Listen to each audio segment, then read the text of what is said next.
Hello students, स्वागत है आपका अपने चैनल अजीजा क्लासेस में। तो बच्चों, आज हम लोग क्लास 11 के यूनिट एंड डायमेंशन का लेक्चर नंबर 4 एक इंटरेस्टिंग टॉपिक डायमेंशनल एनालिसिस पढ़ेंगे। इससे पहले वाले जितने भी लेक्चर्स हैं, lecture number 1, lecture number 2, lecture number 3, सभी का लिंक आपको डिस्क्रिप्शन से मिल जाएगा। आप वहाँ पर से जाके उसे देख सकते हैं। और मेरा ये कहना है कि आप पहले उसे देख लें, तब आप यहाँ एंट्री लेंगे, तब आपको ये ज़्यादा फील होगा और ज़्यादा अच्छे से समझ में आएगा। तो डायमेंशनल एनालिसिस से पहले है क्या, ये इंपॉर्टेंट कितना हम ये जान लेंगे। इससे क्वेश्चंस आपको नीट में आता है, IIT, JEE, मेंस, एडवांस सब में आता है, ठीक है ना। तो ये काफ़ी इंपॉर्टेंट टॉपिक है हमारे और काफ़ी इंटरेस्टिंग भी है, बहुत मज़ा आता है इसको पढ़ने में। ठीक, इंटरेस्टिंग क्यों है? क्योंकि हम लोग इस डायमेंशनल एनालिसिस की मदद से हम लोग फॉर्मूला ड्राइव कर लेते हैं। हम लोगों ने वो पढ़ा नहीं है अभी, वो फिजिकल क्वांटिटी हमने पढ़ा नहीं है, फिर भी उसका फॉर्मूला ड्राइव कर लेंगे इसकी मदद से। इसलिए ये ज़्यादा इंटरेस्टिंग है ना। हमने पढ़ा नहीं, फिर भी फॉर्मूला बना रहे हैं ना, फॉर्मूला ड्राइव कर रहे हैं। काफ़ी इंटरेस्टिंग लगता है पढ़ना, है भी बहुत सिंपल है, ये काफ़ी आसान है। चलिए स्टार्ट करते हैं हम लोग, ठीक है, लेक्चर को। सबसे पहले हम लोग बात करेंगे यहाँ पे, अगर आपको फॉर्मूला बनाना है तो हम यहाँ पे एक क्वेश्चन लिख लेते हैं। हमें कहता है कि वेलोसिटी का फॉर्मूला बनाते हैं। किसका बनाते हैं? वेलोसिटी। क्वेश्चन कैसे आता है यहाँ देखेंगे। वेलोसिटी का फॉर्मूला हमें निकालना है। किसका निकालना है? वेलोसिटी का। फॉर्मूला आता है आपको? फॉर्मूला आता है, हम जानते हैं, ठीक है ना। एक सिंपल फॉर्मूले से पहले चलेंगे, उसके बाद धीरे धीरे हम लोग स्टेप बढ़ाएंगे और धीरे धीरे एडवांस क्वेश्चन पाएंगे, ठीक है ना। चलिए स्टार्ट करते हैं। तो यहाँ सबसे पहले हम वेलोसिटी का फॉर्मूला निकालेंगे इसकी मदद से। और यहाँ लिखते हैं हम सबसे पहले क्या,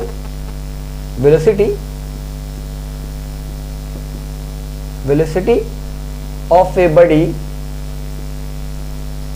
is depend upon, ये क्वेश्चन है, is depend upon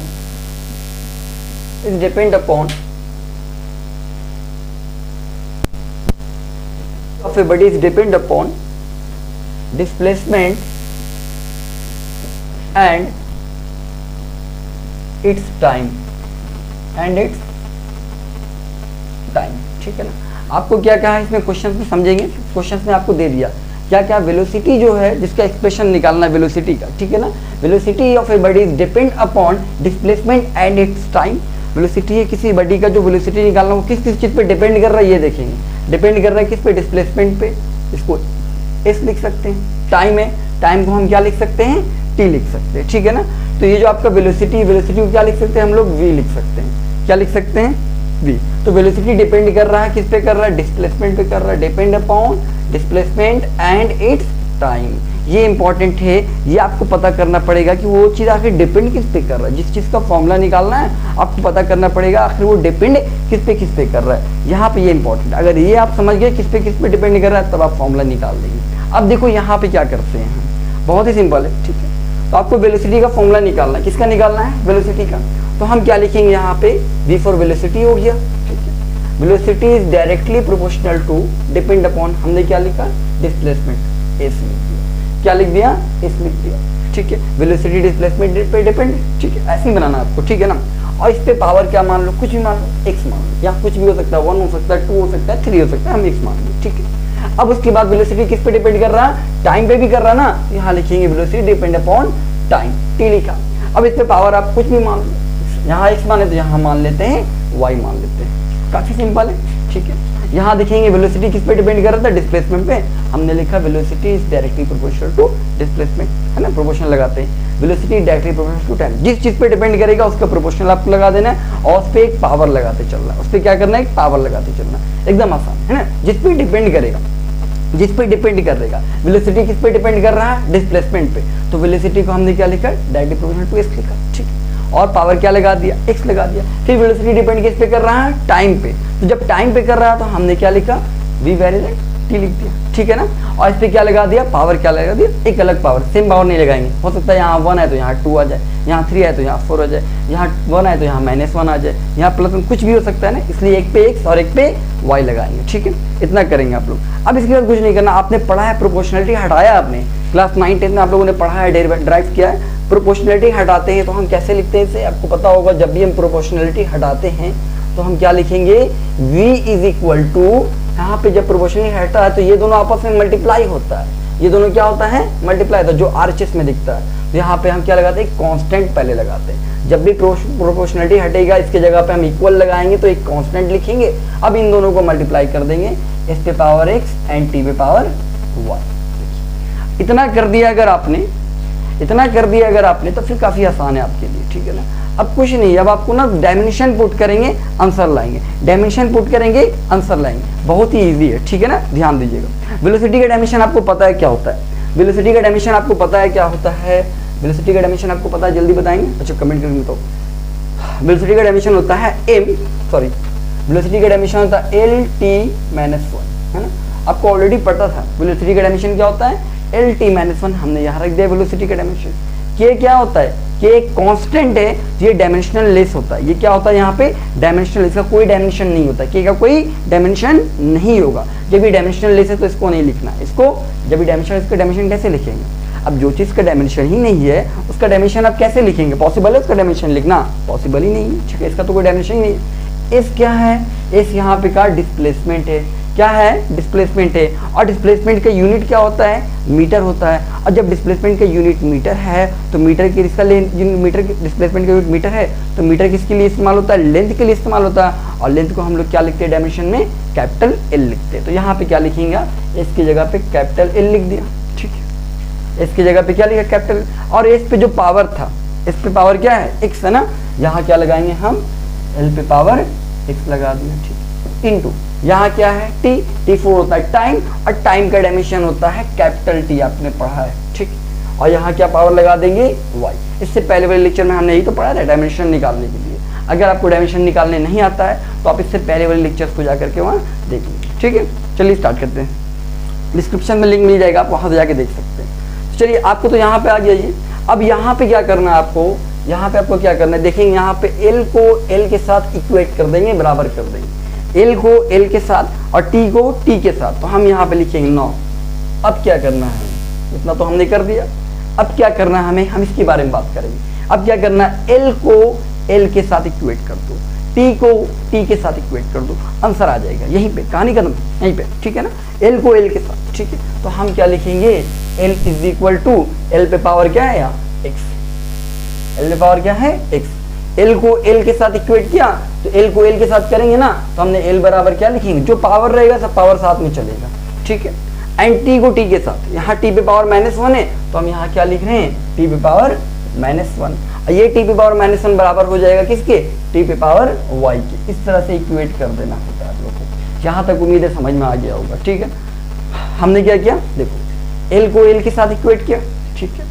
फिर T को हमने T के साथ इक्वेट कर दिया, ठीक है। जो पावर रहेगा पावर साथ में लेके चलना, कुछ छोड़ना नहीं है, कुछ छोड़ना नहीं है। अगर L ले रहे हैं तो L के साथ जो है वो साथ में आएगा, T ले रहे हैं तो T के साथ जो है वो साथ में आएगा, ठीक है ना। यहाँ तक ओके, ठीक है। अब देखो यहाँ पे हमारा आंसर आ गया। आपने मैथमेटिक्स पढ़ा है कि LHS और RHS में अगर बेस सेम होते हैं, LHS RHS में बेस सेम होते हैं तो पावर क्या होता है, सेम होता है। यहाँ L पे पावर आपको x दिख रहा है, ठीक है। यहाँ L पे पावर कुछ नहीं, मतलब क्या है, 1 है, ठीक है। बेस सेम है, पावर क्या होगा, इक्वल होगा। तो हम लिख सकते हैं सो x बराबर क्या हो जाएगा, 1, ठीक है। मैथ पर रूल लगा रहे हैं हम लोग, है ना। फिजिक्स खत्म, मैथ पढ़ रहे हैं हम लोग अब यहाँ से, ठीक है ना। अब यहाँ देखो, यहाँ T बेस सेम है, आपने मैथ में पढ़ा है बेस सेम रहेगा तो आपका जो पावर होता है वो क्या होता है, इक्वल हो जाता है ना। तो हम यहाँ पे लिखेंगे y = -1 लिख देंगे। आया समझ में, ठीक है। तो x बराबर 1 निकल गया एंड y बराबर -1। यही तो हमें निकालना था यहाँ पे, x एंड y। अब जो ये x एंड y निकला है, अब यहाँ पे इसका वैल्यू पुट कर देंगे तो आपका आंसर आ गया, बस कहानी खत्म, ठीक है। चलो वैल्यू पुट कर देते हैं यहाँ पे। यहाँ पे आपको क्या दिख रहा है, v = क्या है। अब क्या करेंगे हम लोग 9। अब क्या करने वाले हैं, v = क्या है, देखेंगे यहाँ k, तो k लिखेंगे आप। फिर इंटू क्या है, s पे पावर x, तो यहाँ लिखेंगे s पे पावर x लिख देंगे। इंटू क्या है, t पे पावर y, इंटू क्या लिखेंगे, t पे पावर y। एंड यहाँ हम लोग x और y का यहाँ से वैल्यू लाके यहाँ रख देंगे, हमारा आंसर आ गया। तो अब हम क्या लिखेंगे, k इंटू s पे पावर क्या लिख देंगे, x बराबर क्या है, देखिए तो x बराबर क्या है, 1, तो यहाँ क्या रख देंगे, 1 रख देंगे। यहाँ क्या है, t है, t पे पावर y बराबर क्या है, -1 है, तो y की जगह पे क्या रखेंगे, -1 रखेंगे, ठीक है। अब इसके बाद हम यहाँ पे क्या करें, अच्छा इसी में कर देते हैं। अब इसके बाद क्या करेंगे हम लोग, k इंटू ये तो s है, s पे पावर 1 का वैल्यू s रहेगा, s को डिस्प्लेसमेंट, ठीक है, बाई यहाँ देखिए यहाँ t पे पावर -1 है। अब ये नीचे जाएगा, आपको पता है जब भी हम लोग रेसिप्रोकल करते हैं तो प्लस माइनस वाला प्लस में एंड प्लस वाला माइनस में, जगह घट रहा है यहाँ लिख देते हैं, ठीक है। माइनस वाला प्लस में और प्लस वाला माइनस में हो जाता है। तो हम यहाँ पे क्या करेंगे, आपको ठीक है, v इज इक्वल टू, यहाँ तो k है तो k का k रहेगी, ठीक है। यहाँ इस पे पावर 1 है, अब जब ये इस पे पावर 1 है तो हम यहाँ क्या लिखेंगे, सिर्फ s लिखेंगे, क्लियर है।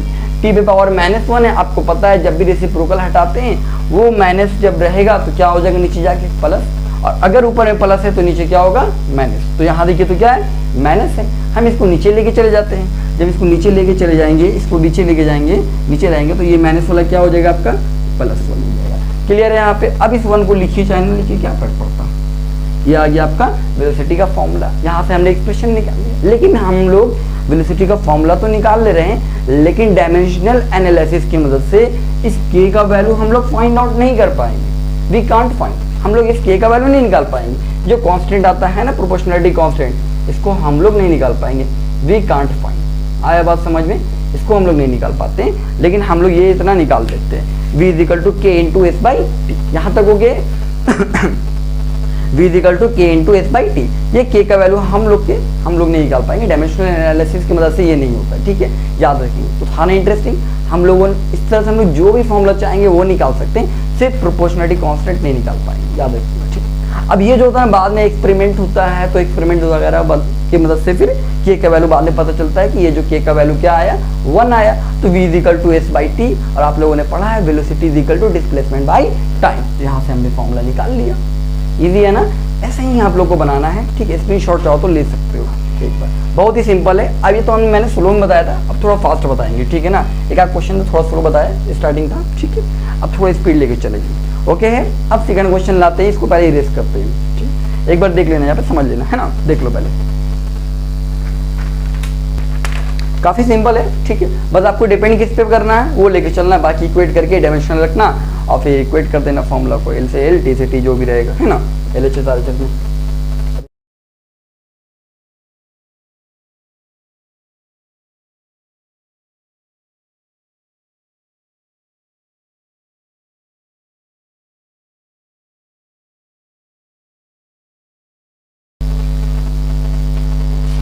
हो गया यहाँ पे, ओके, ठीक है। अब हम निकालने वाले हैं यहाँ पे डेंसिटी निकालने वाले, क्या निकालने हैं, डेंसिटी का एक्सप्रेशन, ठीक है। तो यहाँ पे आपको क्वेश्चन इस तरह से दिया हुआ रहेगा, ठीक है, पहले आप लोग ट्राई कीजिएगा, ठीक है ना, पहले आप लोग ट्राई कीजिएगा। यहाँ लिखाना find the expression of, find the expression, find the expression for density, writing में थोड़ा खराब है, ठीक है ना। Find the expression for density, ठीक है। Find the expression for density which is depend upon, which is depend upon, which is depend upon, कई बच्चों को तो आता होगा, को पता है, which is depend upon, which is depend upon, ये किस पे डिपेंड कर रहा है, which is depend upon mass and volume, which is depend upon mass, small m and volume and volume, mass and volume, sorry एक minute, mass and volume, very very simple and very very easy, ठीक है। find the expression, क्या निकालना आपको, expression निकालना है, किसका निकालना है, डेंसिटी का, which is depend upon, जो किस पे डिपेंड कर रहा है, मास और वेलोसिटी पे। एक बार खुद से ट्राई करो तो तुम लोग खुद से ट्राई करना, पॉज करके, ठीक है ना, ब्रेक लेकर के एक बार ट्राई करो तो इसको पहले खुद से, और उसके बाद फिर हम यहाँ पे बताते हैं, समझाते हैं, बहुत ही सिंपल है। चलो तो अब स्टार्ट करते हैं, फिर से इसको बताते हैं, ठीक है ना, ध्यान देना यहाँ पे। सबसे पहले हम बात कर रहे हैं किसका, डेंसिटी का, किसका निकालना है, डेंसिटी का एक्सप्रेशन निकालना है, जो किस पे डिपेंड कर रहा है, डिपेंड अपॉन मास पे डिपेंड कर रहा है, एम पे डिपेंड कर रहा है। तो पहले हम लिखेंगे, अच्छा डेंसिटी को हम लोग रो से लिखते हैं, ऐसे रो लिख देते हैं ना, रो मतलब वो वाला रो नहीं जो तुम रोना वाला रो नहीं, ठीक है ना, ये रो एक साइन वाला, ठीक है ना, इससे हम लोग लिखते हैं, ठीक है, रोना वाला रो नहीं समझ लेना तुम लोग, ठीक है, ये समझ समझने की सर बोले रोने के लिए, तब रोने लगना, ठीक है। तो रो जो है डेंसिटी, ठीक है, डेंसिटी किस पे डिपेंड है, मास पे डिपेंड है, तो रो डायरेक्टली प्रोपोर्शनल टू, हमने क्या लिखा, एम लिखा, और एम पे पावर क्या मान लिया, एक्स मान लिया, कुछ भी वेरिएबल मान सकते हैं, ठीक। फिर अब रो किस पे डिपेंड है, मतलब डेंसिटी किस पे डिपेंड है, वॉल्यूम पे, तो फिर से हमने रो लिखा और डायरेक्टली प्रोपोर्शनल टू क्या लिख दिया, हमने वी लिख दिया, और वी पे पावर क्या मान लिया, वाई मान लिया, ठीक है। और अब इसे हम क्या करेंगे, इक्वेट करते हैं, जब ये प्रोपोर्शनलिटी हटता है तो यहाँ इक्वल लगेगा, यहाँ के लग जाएगा, यहाँ m पे पावर क्या हो जाएगा x एंड यहाँ v पे पावर क्या हो जाएगा y हो जाएगा। Rho is equal to k into m पे पावर x और v पे पावर y, ऐसे वहाँ आता। ठीक है, आपको अब क्या करना है, यहाँ पे इसका डायमेंशन रखना है, इसका डायमेंशन रखना है एंड इसका डायमेंशन रखना है। ठीक है ना, तो आप जानते हैं LHS का डायमेंशन HH का डायमेंशन इक्वल होता है, वही से इक्वेट करते हैं, ध्यान देंगे यहाँ पे थोड़ा सा। ठीक है ना, जैसे से पहले वाले क्वेश्चन में क्या था, रो का डायमेंशन क्या होगा, डेंसिटी का यूनिट क्या होता है, केजी मीटर क्यूब होता है ना, केजी पर मीटर क्यूब होता है। इसका यूनिट क्या होता है, केजी पर मीटर क्यूब। तो केजी से क्या हो गया, एम हो गया, और मीटर क्यूब से क्या हो गया, एल क्यूब। तो इसका डायमेंशन आ जाएगा ml-3, है ना। इसका डायमेंशन क्या आ जाएगा, ml-3। तो हम यहाँ रख देते हैं रो का dimension ml-3। ml-3 is equal to, आपको k का डायमेंशन नहीं रखना, क्यों, क्योंकि k का तो डायमेंशन होता ही नहीं है, k का डायमेंशन होता ही नहीं, k डायमेंशन क्या है, लेस है, तो k का डायमेंशन आपको नहीं रखना। डायमेंशन किसका रखेंगे आप, ये स्मॉल m, ये क्या है, मास का डायमेंशन होता है, तो इसे हम लोग रखते हैं। ठीक है, मास का डायमेंशन होता है ना, ये कांस्टेंट होता है, इसका डायमेंशन ही नहीं है यहाँ पे। तो मास का डायमेंशन होता है, तो मास के लिए डायमेंशन हम लोग क्या लिखेंगे, कैपिटल M एंड x है तो x लिख देंगे यहाँ पे। ठीक है, यहाँ क्या आपके पास वॉल्यूम। ठीक है, वॉल्यूम आपको पता है कि वॉल्यूम का डायमेंशन क्या होता है, L पे पावर 3 होता है, मीटर क्यूब होता है, यूनिट तो डायमेंशन क्या होगा, L पे पावर 3, और यहाँ पावर क्या है, y, तो पावर y लगा देंगे साथ में। क्लियर है यहाँ पे, ये आपको हो गया यहाँ पे। ठीक है, अब देखो यहाँ पे, अच्छा इसको ऐसे भी लिख सकते हो तुम लोग, y को ऐसे नहीं लगा करके ना, यहाँ ब्रैकेट ले लेते, ब्रैकेट लगा के यहाँ y लगाते, तो बात एक ही पड़ता, फिर मल्टीप्लाई करते 3 इंटू वाई, तो यहाँ पे क्या आना था, 3y ही आना था। इतना करने से अच्छा हमने क्या कर दिया, हमने डायरेक्ट वहाँ पे 3y लिख दिया। ठीक है ना, डायरेक्ट वहाँ पे क्या लिख दिया, 3y। ठीक है, अब ध्यान देंगे आप लोग, अब ध्यान दीजिएगा। ठीक है, चलो तुम लोग के जैसे ही बनाते हैं जैसे तुम लोग बनाते हो, कोई बात नहीं। ठीक है ना, यहाँ m पे पावर x से लिख दो, m पे पावर x। ठीक है, l पे पावर क्या हो जाएगा, यहाँ 3 इंटू वाई क्या होता है, 3y हो गया। क्लियर है यहाँ पे अभी तो। अब देखना यहाँ पे क्या करेंगे, हम m को m के साथ इक्वेट करेंगे, l को l के साथ इक्वेट करेंगे। जब m को m के साथ इक्वेट करेंगे हम लोग, तो यहाँ पे हम क्या लिखेंगे, यहाँ पे हम क्या लिखते हैं, ध्यान देंगे, यहाँ पे लिखेंगे m is equal to m पे पावर x, जैसे पहले वाले क्वेश्चन में कर रहे थे, बिल्कुल वैसे ही करना है एकदम। ठीक है, कुछ एक्स्ट्रा नहीं करेंगे हम लोग। m is equal to m पे पावर x, पहले वाले क्वेश्चन में भी इसी तरह से कुछ था ना, इक्वेट कर रहे थे। और यहाँ पे l पे पावर क्या है, l पे power -3 is equal to l वाला l के इक्वल हो जाएगा। जो पावर रहता है वो पावर साथ में लिखते हैं, पावर कुछ छोड़ नहीं देना, पावर साथ साथ चलता है। ठीक है, चलो अब यहाँ देखो, यहाँ पे क्या है तुम्हारे पास, m है, यहाँ भी क्या है, m। ठीक है, यहाँ पावर कुछ नहीं, मतलब क्या, पावर 1 है। अब देखना यहाँ पे ये x इज इक्वल टू 1 लिखेंगे, क्यों, बेस सेम है, पावर क्या होता है, इक्वल होता है। तो हम यहाँ लिखेंगे so x is equal to 1 and यहाँ क्या हो जाएगा आपके पास, बेस सेम है, पावर ये 3y, ये -3, दोनों इक्वल हो जाएगा। तो लिखेंगे हम 3y इज इक्वल टू -3, या फिर आप ऐसे भी लिख सकते हैं, इस तरह से लिख सकते हैं यहाँ पे, है ना, -3 इज इक्वल टू 3y, एक ही बात है, उससे कोई दिक्कत नहीं। आपको y का वैल्यू ही निकालना है ना, y का आपको क्या निकालना है, वैल्यू निकालना है। जब y का हमें वैल्यू निकालना है, तो यहाँ देखेंगे ये 3 क्या है, 3 काट दो ना, हटाओ ना, 1 बार में कट गया, यहाँ y बराबर क्या आ गया, -1 आ गया, y बराबर क्या आ गया, -1। ठीक, थोड़ा हम बेसिक से पढ़ा रहे हैं थोड़ा, ताकि सभी को समझ में आए, क्योंकि मैथमेटिक्स में प्रॉब्लम होता है सभी को, है ना। फिजिक्स तो ईजी होता है, समझिए, गलत बोल दिया मैथमेटिक्स में दिक्कत होता है सबको, है ना, मैथ कैलकुलेशन में फंस जाते हो, इसलिए कैलकुलेशन आराम से हम बता रहे हैं। तो अब देखो यहाँ पे x बराबर 1 एंड y बराबर क्या आ गया, -1। ठीक है, x बराबर 1 एंड y बराबर क्या आया, -1। अब जब x बराबर 1 और y बराबर -1 आया, तो आप इन दोनों का वैल्यू कहाँ रखेंगे, यहाँ रख देंगे, तो आपको डेंसिटी का निकल जाएगा फॉर्मूला। तो हम यहाँ लिखते हैं यहाँ पे 9। अब क्या करते हैं हम, रो इज इक्वल टू क्या है, k इंटू m पे पावर x और v पे पावर y, है ना, यही था ना, k m पे पावर x, v पे पावर y। ठीक है, अब देखो वहाँ x एंड y का वैल्यू रख दो, x बराबर क्या आ गया 1, तो यहाँ रख दो, यहाँ पे क्या रख दोगे, k इंटू m पे पावर x है, x की जगह पे क्या है 1, यहाँ 1 रख देंगे। ठीक है, यहाँ v है, v पे पावर y, y बराबर कितना आ गया, कहाँ है, इधर आया, -1, तो y की जगह पे क्या रखेंगे, -1। तो यहाँ लिख सकते हैं हम लोग k इंटू m लिख देना, और ये v पे पावर क्या है, -1 है, आप जानते हैं नीचे जाएगा तो क्या होगा, +1, ये आपका आ गया density k into m by v। ठीक है, और ये क्या है, कांस्टेंट, जिसका वैल्यू हम लोग डायमेंशनल एनालिसिस की मदद से कभी नहीं निकाल पाएंगे। आया बात समझ, ये लिमिटेशन में लिखाएंगे हम, इसके लिमिटेशन क्या है। तो हम लोगों ने क्या निकाला, बाद में जब एक्सपेरिमेंट वगैरह होता है, ठीक है। तो उसकी मदद से फिर पता लगा लेते हैं के का वैल्यू, के का वैल्यू यहाँ पे 1 निकलता है। तो यहाँ पे हम लोग जनरल इसका ऐसे फॉर्मूला बन जाता है आपको is equal to m by v, है ना। तो यही तो होता है फॉर्मूला डेंसिटी का, मास बाई वॉल्यूम। आपको याद होगा बहुत सारे लोगों को, तो इजी लगा होगा, है ना। चलिए ठीक है, इसको एक बार स्क्रीनशॉट लेना है तो ले सकते हैं आप। इसके बाद नेक्स्ट क्वेश्चन पे हम लोग आएंगे। इस तरह से हम लोग कई क्वेश्चन टच करेंगे। क्लियर है, ठीक है। तो अब हम एक नए क्वेश्चन पे आते हैं यहाँ पे, ठीक है। एक नए क्वेश्चन लेकर आते हैं यहाँ पे काइनेटिक एनर्जी का। किसका? काइनेटिक एनर्जी का निकालेंगे। इसी तरह से हम लोग इसको इरेज करते हैं। आपको क्वेश्चन दिया रहेगा किस किस चीज पे डिपेंड है और आपको काइनेटिक एनर्जी का निकालना होगा। आसान है, इजी है, हार्ड नहीं है।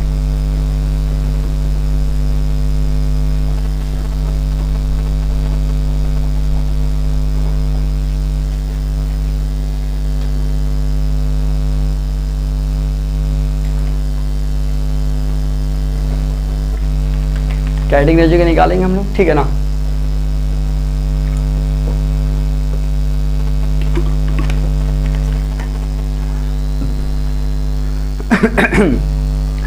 चलो देखो यहाँ पे काइनेटिक एनर्जी का निकालते हैं हम लोग, ठीक है। बहुत ही सिंपल है। अब उतना लंबा चौड़ा क्वेश्चन में लिखेंगे, हम डायरेक्ट लिखते हैं, ठीक है ना। किसका निकालना? फाइंड द एक्सप्रेशन फॉर, किसके लिए हम डायरेक्ट लिख रहे हैं, शॉर्ट में लिख रहे हैं, मतलब समझना कि हम शॉर्ट में लिख रहे हैं। Kinetic energy which is depend upon, which is depend upon mass and volume, sorry mass and velocity, है ना। mass and velocity, mass and velocity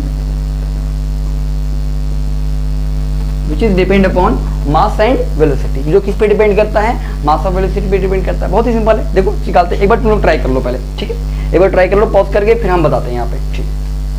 देखो यहाँ पे सॉल्यूशन करते हैं। क्या करते हैं? सॉल्यूशन करते हैं, ठीक है। तो हम यहाँ पे क्या करते हैं? Kinetic energy, kinetic energy, kinetic energy निकालना, जो किस पे डिपेंड कर रहा है? मास पे डिपेंड कर रहा है। तो हम यहाँ पे लिखेंगे K is equal to depend upon mass, sorry depend कर रहा है ना मास, तो यहाँ क्या लगा देंगे हम? एक्स लगा देंगे, ठीक। फिर के किस पे डिपेंड कर रहा है? वेलोसिटी पे। तो हम यहाँ लिखेंगे के डिपेंड अपॉन वेलोसिटी, यहाँ क्या लगा देंगे? वाई लगा देंगे, ठीक। अब उसके बाद हम इसको इक्वेट करेंगे। इसको इक्वेट करेंगे तो आपके पास के ई बराबर क्या आ जाएगा? इसकी जगह पे इक्वल का साइन, यहाँ पे एक कांस्टेंट लग जाएगा के। ये से काट मत देना ये के से ये काटने दे, ये कांस्टेंट है और इसका मतलब काइनेटिक एनर्जी, दोनों में डिफरेंस है, ठीक है। अब यहाँ पे एम पे पावर क्या हो जाएगा? एक्स, एंड यहाँ वी पे पावर क्या हो जाएगा? वाई हो जाएगा, ठीक है। देख लो यहाँ पे, और ये K into E, sorry kinetic energy equal to K into M पे power X into V power Y. देखो हम भी कंफ्यूज हो गए, तुम लोग के से के काट मत देना। ये के ई का मतलब है काइनेटिक एनर्जी, ठीक है। और ये के तो हमारा क्या है? कांस्टेंट है, ठीक। चलो सॉल्यूशन करते हैं, डायमेंशन पुट करते हैं। इसका डायमेंशन, इसका डायमेंशन एंड इसका डायमेंशन दो रखते हैं, इसके सॉल्व कर लेंगे, इजी है, ठीक है। कोई दिक्कत नहीं है इसमें, होगा। देखो यहाँ ध्यान देना, अभी तो हम लोग कर रहे थे ये क्या है? Kinetic energy. काइनेटिक एनर्जी का डायमेंशन क्या होता है? अरे जो एनर्जी का डायमेंशन होता है तो काइनेटिक एनर्जी का डायमेंशन होगा, है ना। एनर्जी का डायमेंशन आप लोग को पता है क्या होता है? निकाल लेंगे, अगर नहीं पता तो निकाल लीजिए आप लोग, सिंपल है, सिखा चुके हैं आप लोग को, है ना। एनर्जी इज इक्वल टू क्या होता है? Work. Energy is equal to क्या होता है? वर्क होता है। और वर्क इज इक्वल टू क्या होता है? एफ इंटू एस, डिस्प्लेसमेंट, है ना। Force into displacement. तो हम लोग फोर्स का जानते हैं, फोर्स का क्या होता है?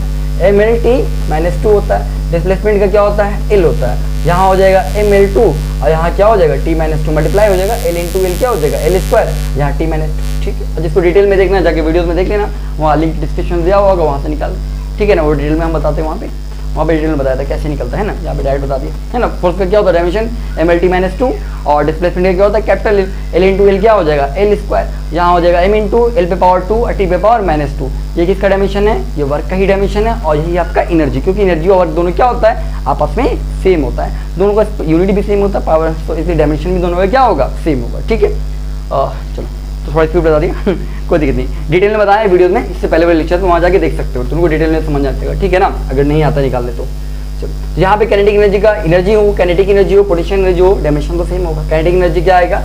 एम एल पे पावर 2 टी पे पावर माइनस 2। एनर्जी तो एनर्जी ही है ना, चाहे वो काइनेटिक एनर्जी हो, पोटेंशियल एनर्जी हो या कोई भी एनर्जी हो, एनर्जी होता है ना, डायमेंशन तो एक ही आएगा, ठीक है। अब यहाँ के का तो आपको डायमेंशन पता नहीं, हटा दो, कहानी खत्म। एम फॉर क्या है? मास। मास का डायमेंशन कैपिटल एम, यहाँ आप क्या लिख देंगे? एक्स। यहाँ वी समझेंगे, यहाँ वी क्या है? वेलोसिटी है, वॉल्यूम नहीं है, ठीक है। v क्या है, वेलोसिटी, और वेलोसिटी का डायमेंशन आपको पता है क्या होता है, एल टी माइनस वन, है ना। वेलोसिटी का डायमेंशन पता है एल टी माइनस वन, तो यहाँ वेलोसिटी की जगह पे क्या रखेंगे हम, L T minus one, L T minus one, इस पे पावर y है, यहाँ पावर क्या लगा दिया, y लगा दिया। बहुत सिंपल है, आसान एकदम, ठीक है ना, एकदम इजी है। आप देखो क्या करोगे, m को m के साथ इक्वेट करोगे। अच्छा पहले एक मिनट, पावर पहले चेंज कर लो यहाँ पे, सॉरी यहाँ पे रुक जाना एक मिनट। m l पे पावर 2 t पे पावर -2 इज इक्वल टू, यहाँ m पे पावर क्या है, x, यहाँ l पे पावर क्या हो जाएगा, ये y इस पे आ जाएगा ना, यहाँ आ जाएगा l पे पावर y। कई बच्चों को मल्टीप्लाई करने में यहाँ दिक्कत होता है पावर में। यहाँ देखो पावर जब भी ब्रैकेट के बाहर पावर रहे, इस पावर को एक बार इससे मल्टीप्लाई करो, इस पे जो पावर है, इस पे पावर कुछ नहीं मतलब क्या है, 1 है, इस पे और कुछ नहीं मतलब 1 है, 1 को y से मल्टीप्लाई करोगे क्या आएगा y, और इस पावर को एक बार इससे मल्टीप्लाई करो तो -1 इंटू y क्या होता है, -y होता है ना।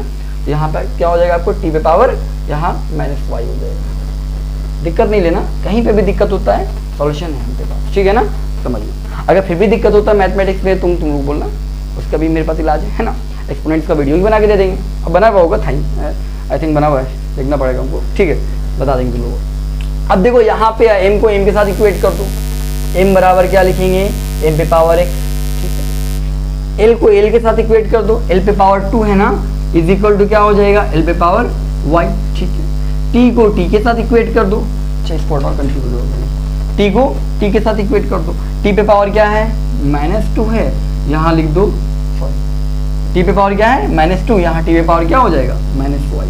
t को t के साथ इक्वेट कर दो, l को l के साथ इक्वेट कर दो, m को m के साथ इक्वेट कर दो, बहुत ही आसान, ठीक। अब देखो यहाँ पे क्या होगा आपके पास, बेस सेम है, पता है वही मैथ वाला रूल, बेस सेम है, पावर सेम हो जाएगा, तो पावर दिख नहीं रहा है, मतलब कुछ नहीं, मतलब 1 है, 0 मत लगा देना, 0 लगा देते हो कभी 0 लगाओगे बहुत बड़ा मिस्टेक हो जाएगा, कुछ नहीं मतलब 0, और बच्चे बोलते थे 0। अगर इसमें पावर 0 होगा तो इसका वैल्यू 1 हो जाएगा, कहानी खत्म, डायमेंशन रहा ही नहीं है, इनका डायमेंशन 0 हो जाएगा। तो कभी भी किसी पे पावर कुछ नहीं मतलब 1 है, पावर कुछ नहीं मतलब क्या है 1, तो यहाँ पावर कुछ नहीं मतलब क्या है 1। तो देखो x बराबर क्या आ गया 1, लिखेंगे हम लोग x बराबर 1, क्यों, बेस से में पावर इक्वल होता है, याद रखिए, ठीक। यहाँ क्या होगा आपके पास, बेस से में ये पावर दोनों इक्वल हो जाएगा, तो y बराबर क्या लिखेंगे आप 2, y बराबर क्या लिखेंगे 2 लिखेंगे, ठीक है। अब यहाँ ध्यान देंगे, यहाँ ध्यान देंगे आप, यहाँ बेस से में पावर इक्वल हो जाएगा, यहाँ -2 बराबर क्या हो गया, -y हो गया, माइनस से माइनस कहानी खत्म, यहाँ हो जाएगा y बराबर 2, एक ही बात है, 2 बराबर y लिखो, y बराबर 2 लिखो, एक ही कहानी है ना, उससे तो कोई दिक्कत नहीं। तो हमने निकाल लिया x का वैल्यू, हमने निकाल लिया y का वैल्यू, हमने निकाल लिया y का वैल्यू। एक चीज देखो, y का वैल्यू हम l से निकाले या t से निकाले, पूरे एक्सप्रेशन में y का वैल्यू सेम आएगा। ऐसा नहीं कि एक बार एक एक्सप्रेशन से हमने एक y का वैल्यू निकाला और 2 आया और एक से 3 आ जाए, ऐसा चेंज नहीं होगा। अगर y का वैल्यू 1 से 2 आ रहा तो दूसरे से भी y का वैल्यू कितना आएगा, 2 ही आएगा, डिफरेंट नहीं आएगा, चेंज नहीं आएगा, याद रखेंगे, ठीक है। चलिए अब यहाँ पे देखते हैं हम लोग क्या फॉर्मूला क्या था हमारे पास, ये था ना काइनेटिक एनर्जी का, काइनेटिक एनर्जी का फॉर्मूला था हमारे पास, क्या था, k इंटू m पे पावर x और v पे पावर क्या था y, v पे पावर y। अब x एंड y का वैल्यू यहाँ पे रख देते हैं, जब वैल्यू रख देंगे यहाँ पे तो हो जाएगा m पे पावर x बराबर कितना आया देखिए, तो x बराबर 1 आया है, तो यहाँ x की जगह पे क्या रख देना 1, एंड y बराबर कितना आया है 2 आया, तो यहाँ y की जगह पे क्या रख देना 2 रख देना। ये आ गया आपके पास फॉर्मूला काइनेटिक एनर्जी, फॉर्मूला क्या आ गया आपके पास काइनेटिक एनर्जी का, यहाँ आ गया आपके पास। अब हम इसको क्या लिख सकते हैं, k लिख सकते हैं, m पे पावर 1 है, m रहने दो, और यहाँ v पे पावर 2 है, यहाँ v स्क्वायर लगा दो। तो काइनेटिक एनर्जी का फॉर्मूला क्या है, k into M V square. k तो हम लोग नहीं फाइंड आउट कर सकते, k को हम लोग फाइंड आउट नहीं कर पाते है ना, k m v स्क्वायर है ना, k हम लोग फाइंड आउट नहीं कर पाते, ये हमने निकाल लिया किसका, ये काइनेटिक एनर्जी का फॉर्मूला आया समझ। के हम लोग के बस का नहीं है, कि हम लोग फाइंड आउट नहीं कर पाएंगे, कि हम लोग ना क्या एक्सपेरिमेंट होता है, ठीक है ना, एक्सपेरिमेंट की मदद से बाद में पता चला था कि के का वैल्यू 1/2 है, तो हम लोग काइनेटिक एनर्जी का पता लिखते हैं 1/2 और m v स्क्वायर, यही तो होता है फॉर्मूला। मतलब हम लोग इतना तो निकाल सकते हैं इसके अंदर से ना, लेकिन इससे आगे हमारी कैपेसिटी नहीं है के निकालने। अच्छा हम लोग पढ़ेंगे कौन कौन से फॉर्मूला हम लोग इससे नहीं निकाल पाते, या कौन कौन से टर्म हम लोग, जिस तरह से हम लोग के नहीं निकाल पा रहे हैं प्रोपोर्शनलिटी कांस्टेंट, उसी तरह से हम लोग कौन कौन से टर्म हम लोग इसका नहीं निकाल पाते। अच्छा एक चीज समझिएगा आप लोग, यहाँ पे कोई ऐसा कांस्टेंट हो जिसके पास यूनिट हो, जिसके पास क्या हो यूनिट हो, या जिसका डायमेंशन हो, यूनिट रहेगा तो डायमेंशन रहेगा है ना। तो यहाँ पे कोई ऐसा कांस्टेंट हो, ये तो हमने के रखा है डायमेंशन लेस, ठीक है, कोई ऐसा कांस्टेंट हो जिसका यूनिट या डायमेंशन हो, तब आप उसका फॉर्मूला नहीं निकाल पाएंगे। ठीक है, याद रखिए। अब इसके लिमिटेशंस को पढ़ लेते हैं। कहाँ का, अच्छा यहाँ कुछ ही न्यूमेरिकल्स हमने कराया, अभी टाइम नहीं मिल पाया, कुछ ही न्यूमेरिकल्स कराया और भी न्यूमेरिकल्स कराएंगे, अभी लेक्चर कंप्लीट हो जाएगा। क्या खाली न्यूमेरिकल्स का ही वीडियो देंगे, जितना हमने पढ़ाया है 1 2 3 4 लेक्चर में सभी का न्यूमेरिकल्स हम धीरे धीरे फिर सारे न्यूमेरिकल्स कराएंगे, डिफरेंट बुक से कराएंगे, एचसी वर्मा से भी करा देंगे। ठीक है ना, सारे के न्यूमेरिकल्स हम कराएंगे। ठीक,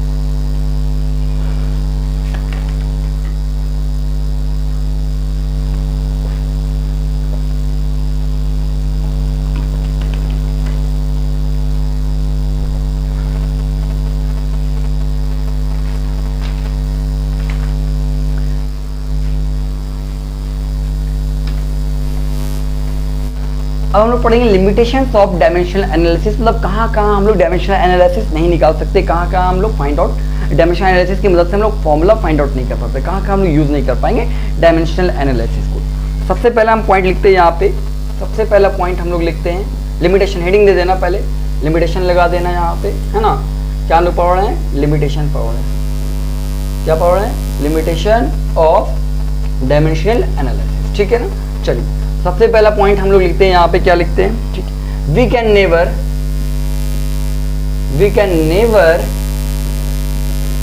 फाइंड आउट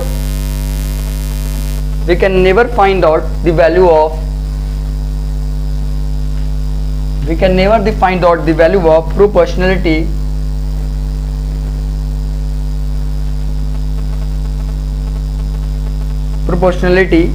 कांस्टेंट। ठीक है, याद रखिए। अभी हमने बताया था कि हम लोग प्रोपोर्शनलिटी कांस्टेंट का वैल्यू कभी भी हम लोग इससे फाइंड आउट नहीं कर पाएंगे, ये पहला लिमिटेशन हो गया इसका, तो आप लोग पहले से जानते थे। अब सेकंड लिमिटेशन इसका देखते हैं क्या है। ठीक है, ये पहला पॉइंट है। अब सेकंड लिमिटेशन इसका देखते हैं क्या है। ठीक है, we can not be applied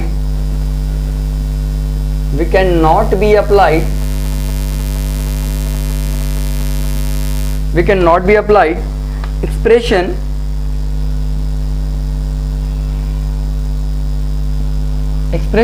we cannot be applied in कौन से एक्सप्रेशन में, कौन से फॉर्मूला हम लोग अप्लाई नहीं कर पाएंगे, इसको बता रहे हैं। एक्सप्रेशन इन्वॉल्विंग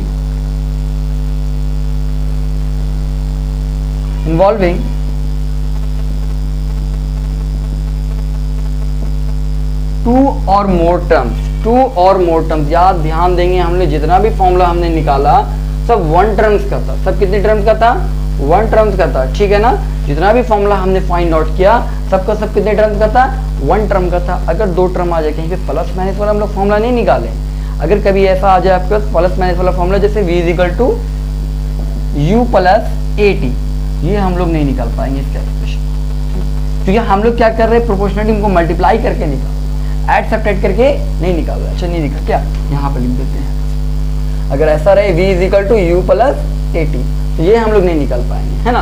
क्यों नहीं निकाल पाएंगे, क्योंकि हम लोग जितना भी कर रहे हैं ना, तो मल्टीप्लाई करके प्रोपोर्शनलिटी जितना भी आ रहा है आपका मल्टीप्लाई करते हैं, क्या करते हैं, सारा प्रोपोर्शनलिटी आपस में मल्टीप्लाई होता है, ऐड सब्ट्रैक्ट होता है क्या, v डायरेक्टली प्रोपोर्शनल टू ये, v डायरेक्टली प्रोपोर्शनल टू ये, v डायरेक्टली प्रोपोर्शनल टू ये। अगर मान लो अगर इसका निकालने का कोशिश करेंगे तो कैसे निकल जाएगा, देखो v डिपेंड कर रहा है किस पे, u पे, v डिपेंड कर रहा है किस पे, a पे, v डिपेंड कर रहा है किस पे, t पे, इस पे डिपेंड कर रहा है। अब तुम अगर इसका निकालने की कोशिश करोगे, v = k × u × a × t आ जाएगा, सब क्या आ गया, मल्टीप्लाई में, जो कि क्या होगा, गलत, क्योंकि u क्या आ रहा है, यहाँ से ये प्लस में हो रहा है ना।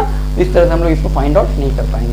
अगर 2 या 2 से ज़्यादा टर्म रहता है तब सिर्फ सिंगल टर्म वाले हम लोग, सिर्फ सिंगल टर्म वाले, एक टर्म वाले फॉर्मूला को हम लोग फाइंड आउट कर पाएंगे। जैसे फोर्स हो गया, फोर्स = क्या होता है, मास × एक्सेलरेशन, प्लस होता है क्या बीच में, नहीं आया, उससे फाइंड आउट कर पाएंगे हम लोग, है ना।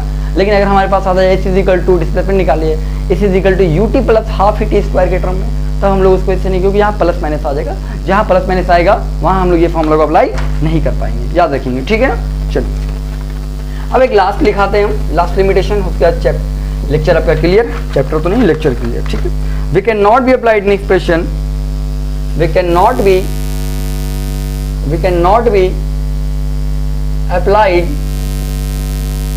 applied in expression बाहर में बकरी मैं कर रही हूँ, एक्सप्रेशन, हालांकि रात हो गया, 10 बज रहा, expression involving involving trigonometry ratio, trigonometry ratio,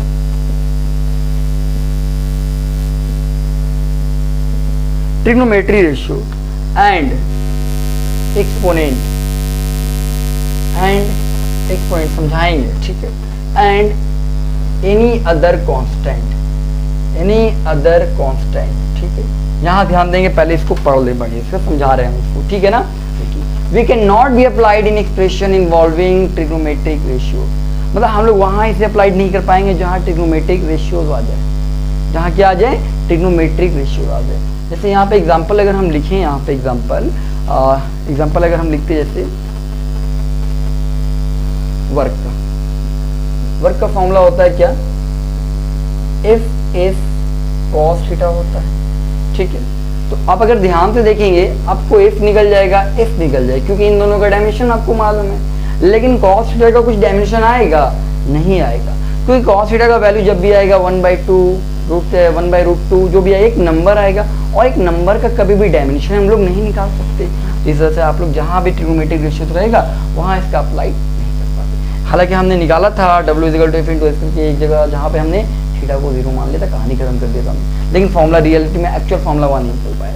cos theta जहां रहेगा, साइन थीटा रहेगा, ट्रिग्नोमेट्रिक रेशियो रहेगा, वहां आप इसको अप्लाई नहीं कर पाएंगे। क्यों? क्योंकि इसका डायमेंशन होता ही नहीं है, और जब इसका डायमेंशन ही नहीं होता है तो आप तो बस ये दोनों निकलेगा, ये कहाँ से निकलेगा, ये निकलेगा नहीं, तो वहाँ पे कहानी आपका खत्म हुई। समझ में आया? ठीक है। तो जब भी अगर क्वेश्चन में कॉस थीटा साइन थीटा रहे किसी फॉर्मूला में, तो वहाँ हम लोग डायमेंशनल एनालिसिस का यूज नहीं कर पाएंगे, क्यों? उसकी मदद से निकलेगा नहीं वाला। ठीक है। अब उसके बाद यहाँ ध्यान देंगे, फिर कहता है एक्सपोनेंट, अगर किसी में एक्सपोनेंट आ जाए, किसी में क्या आ जाए, एक्सपोनेंट आ जाए। मान लो आपके पास एक इक्वेशन x = e × x, ठीक है, सॉरी e × b दे दिया, ठीक। तो आपके पास जो एक्सपोनेंट है, तो ये क्या है, नंबर है। अब ये नंबर है तो नंबर का आप तो v तो निकाल लोगे, चलो v का डायमेंशन हो गया कुछ भी, है ना। लेकिन ये क्या, एक्सपोनेंट एक नंबर है, और नंबर का डायमेंशन आपको तो पता ही नहीं, इसका डायमेंशन पता ही नहीं, तो फिर आप ये वैल्यू कैसे निकालेंगे? हम उसी वैल्यू को निकाल पाएंगे जिसका डायमेंशन हमें पता होता है, एक्सपोनेंट, या फिर एनी अदर कांस्टेंट, या फिर कोई भी कांस्टेंट ले लो, कांस्टेंट टर्म 1/2, 2/2, 3/2, तो उसका भी वैल्यू आपको मालूम नहीं होता है। आए बात समझ में? उम्मीद है आप लोग को यहाँ तक क्लियर हो गया होगा। अगर किसी भी टॉपिक में मतलब कहीं पे भी अगर डॉट्स रहता है तो आप हमारे कमेंट सेक्शन में बता सकते हैं।